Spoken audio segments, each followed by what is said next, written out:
पाळणारे अजितदादा अवेळी निघून गेले, हे अतिशय दुर्दैवी आहे.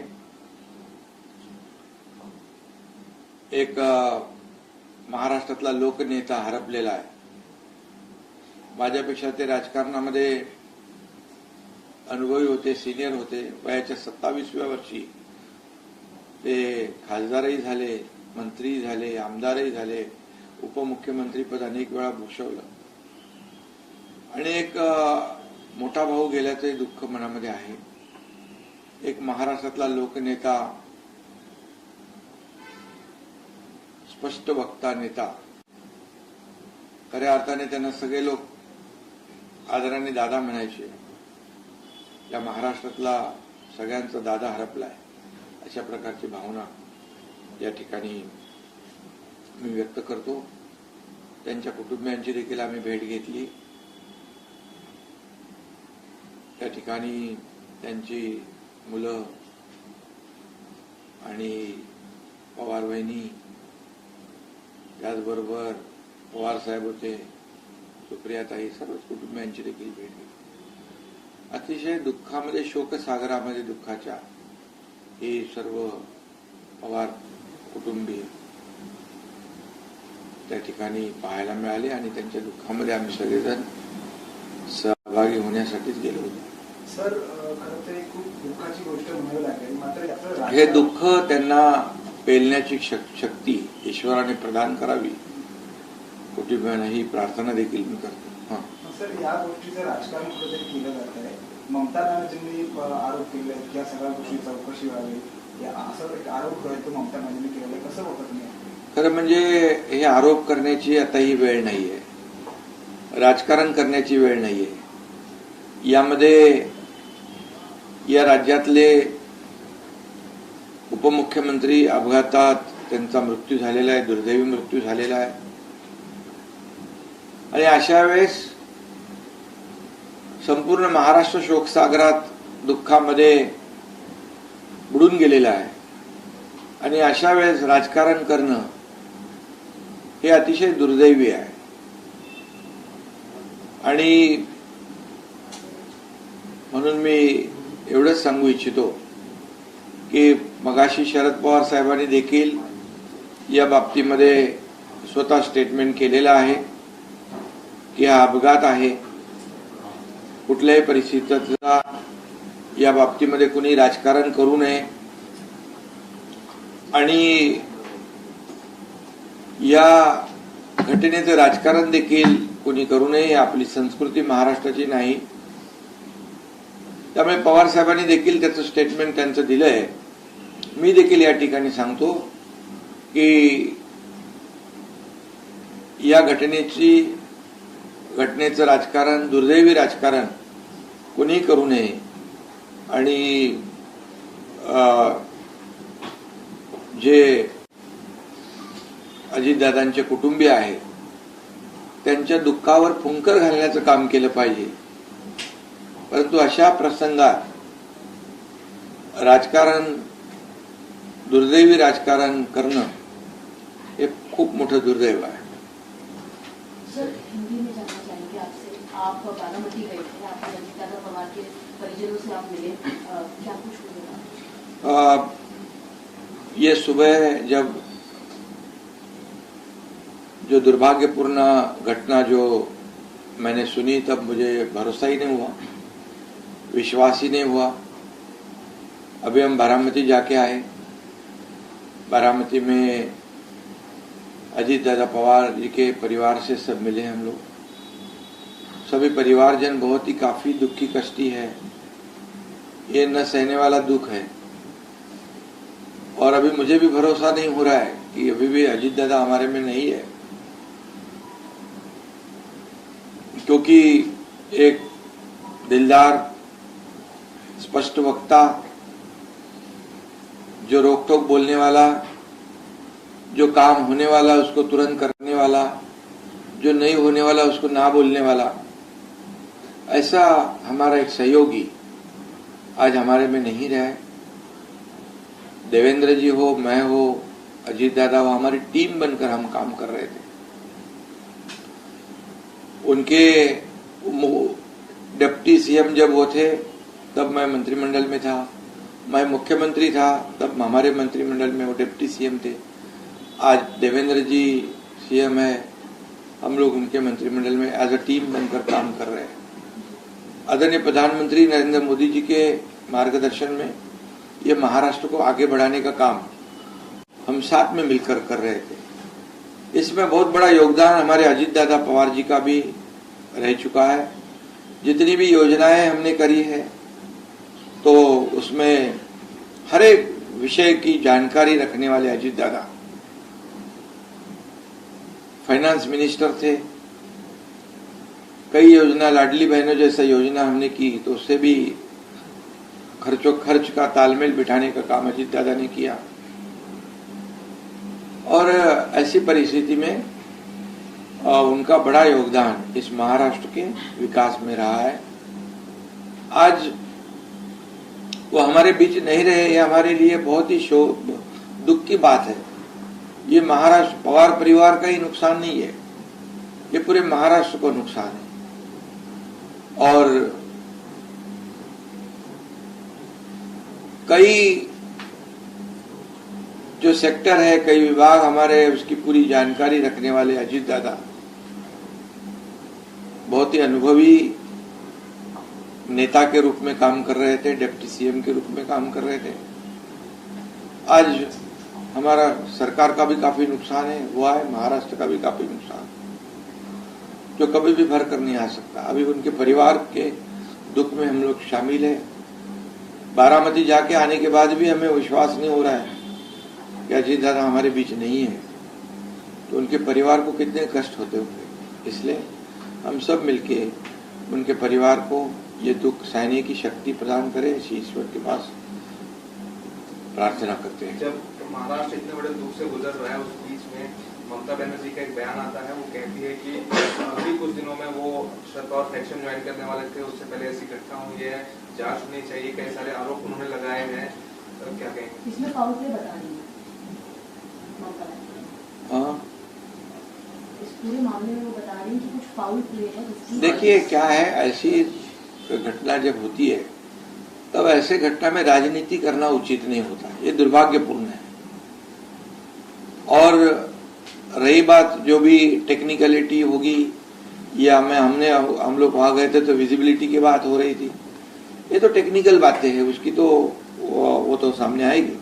लेकिन ऐसे समय में ये कोई राजनीति करना और इसमें कुछ साजिश है ऐसे बताना, ये बहुत ही दुर्भाग्यपूर्ण है। खुद पवार साहब ने, शरद पवार साहब ने खुद ही स्वयं स्पष्ट किया है कि ये केवल अपघात है, एक्सीडेंट है और ये कोई साजिश नहीं है। तो निश्चित रूप से महाराष्ट्र एक पुरोगामी राज्य है और हमारा कल्चर एक ऐसा कल्चर है जो सभी को साथ में ले जाने वाला है। और ऐसे समय में एक परिवार दुख में है, महाराष्ट्र पूरी तरह दुख में है, शोक सागर में है। सब जनता आज में हमने वहां देखा कि हजारों लाखों लोगों की भीड़ जो अजीत दादा कहकर पुकार रही थी। ऐसे समय में ऐसी राजनीतिक बात करना ये बहुत ही दुर्भाग्यपूर्ण है। और ऐसे इस घटना की किसी ने भी राजनीति करना ये उचित नहीं है, ये बिल्कुल गलत है।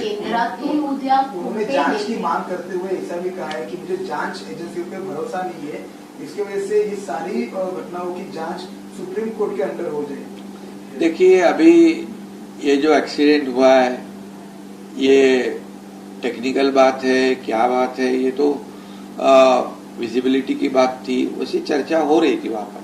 लेकिन जो ऐसा आशंका और आरोप लगाना, ऐसे दुर्घटना जब होती है तो ये उनके परिवार वालों को भी और महाराष्ट्र की जनता को भी ठेस पहुंचाने वाला है। ऐसी राजनीति करना, तो राजनीति करने के लिए तो बहुत समय होता है, रास्ते होते हैं, बहुत से मौके भी होते हैं। लेकिन आज पूरा महाराष्ट्र में दुख की छाया में है। काफी लोग इस जो बड़ा हादसा हुआ है उससे काफी दुखी है। ऐसे समय में कोई बाहर से अगर कहे और आरोप लगाए तो ये उचित नहीं, ये गलत है, इसकी राजनीति करना गलत है पूरी तरह। और इसका शरद पवार साहब ने खुद ही उन्होंने प्रेस स्टेटमेंट किया है और उन्होंने खुद ही बताया है।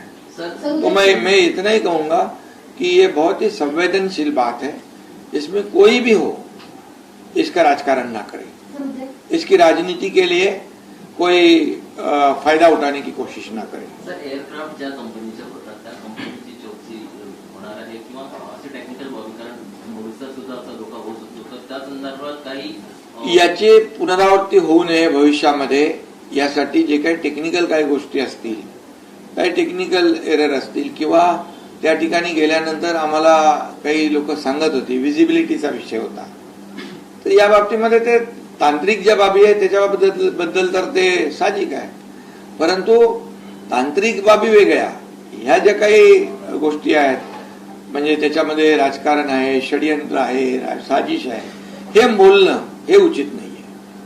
केंद्रातून कोणते नेते येण्याची शक्यता आहे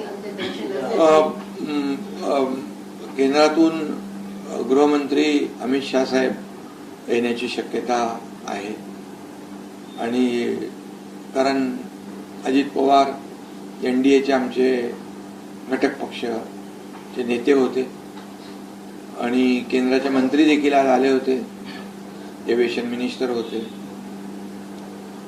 त्यामुळे अजितदादा सगळ्यांमध्येच लोकप्रिय होते, त्यामुळे नक्कीच त्यांच्या अंतिम दर्शनासाठी लोक येतील, मोठ्या प्रमाणात येतील। एक और इसमें टेक्निकल स्नैप तो बताया नहीं जा रहा है, लेकिन जो एविएशन कंपनीज में इन्वॉल्व कहा यह जा रहा है कि उनके द्वारा बेहद रिपीटेड ऑफेंडर्स जो है वो है नियमों का वो पालन नहीं करते थे, उसका उल्लंघन करते थे, तो उसको लेकर भी आप लोग जांच करें कि कंपनी की हिस्ट्री क्या रही। देखिए वो तो जो है टेक्निकलिटी जो है उसकी तो होगी जांच, कंपनी का पूरा बैकग्राउंड क्या है क्या, वो तो पता चलेगा, उससे तो एक्सीडेंट है तो उसकी तो तफ्तीश तो होती है एक्सीडेंट।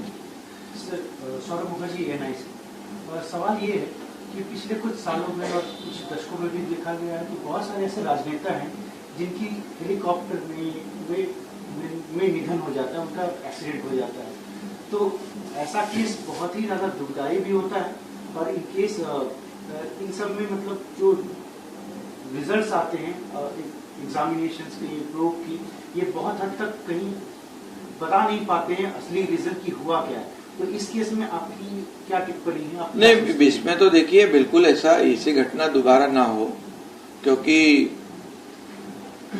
जो भी टेक्निकल बातें हो या जो भी इसमें एक्सीडेंट होने के बाद एक्सीडेंट क्यों हुआ, कैसे हुआ, इसकी जांच तो होती है और निश्चित रूप से ऐसी घटना दोबारा ना हो ऐसी कोशिश हर एक एविएशन कंपनी जो है, एयरलाइंस है, सभी ने लेना चाहिए, सभी ने लेना चाहिए, प्रिकॉशन तो लेना चाहिए, क्योंकि ये बड़ा हादसा हुआ है।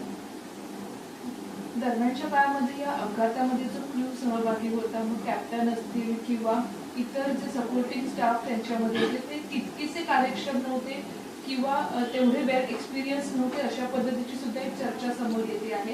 त्याबद्दल सरकार काय भूमिका घेणार? केवळ अजित पवार नाही तर इतर 6 सदस्यांचे बरोबर आहे, असे खरं म्हणजे 6 लोकांचे जीव गेलेले आहेत, हे अतिशय म्हणजे ही मोठी दुर्घटना आहे।